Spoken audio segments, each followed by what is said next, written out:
राजा से जाए राजा से जाए तो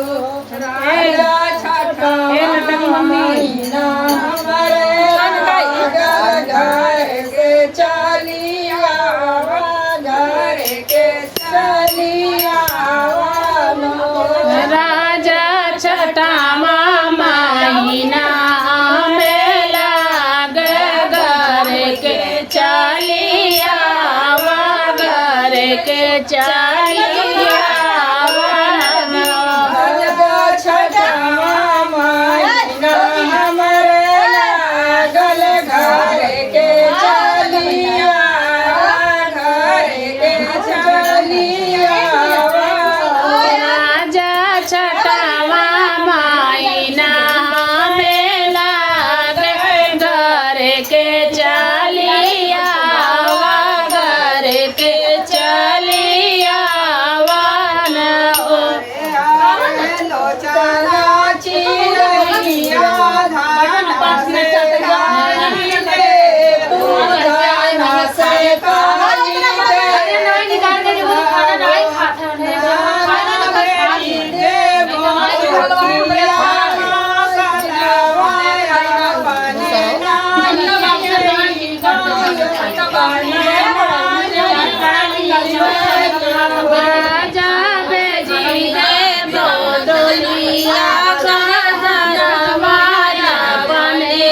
रैया धाना से जाके कही दे धाना से जाके कही देना हो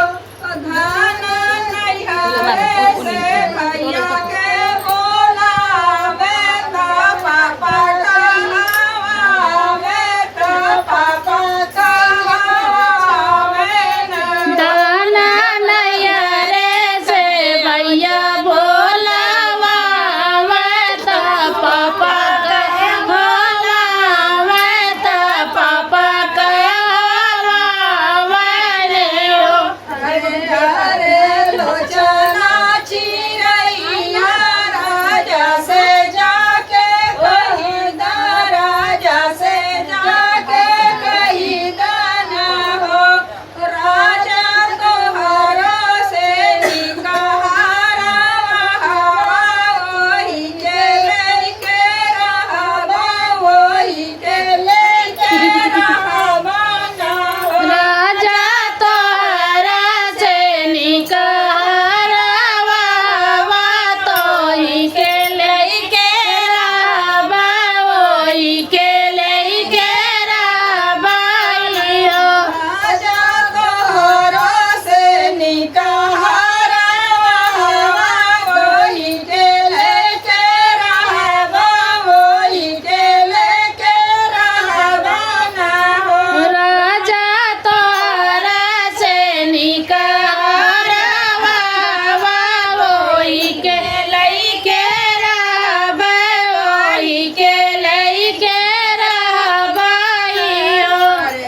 हरे लोचना चिरैया धाना से जाके कही दा धाना से जाके कही दाना हो धाना सझावे मोटी काटा काटैबो सबेरे आई जइबो सबेरे आई जइबो ना हो दाना गोरवा में टिकट काटइबा सबेरे चली अइबा सबेरे चली अइबा रे हो धाना सजावे काटी काटा काटैबो सबेरे चली अइबो सबेरे चली अइबो ना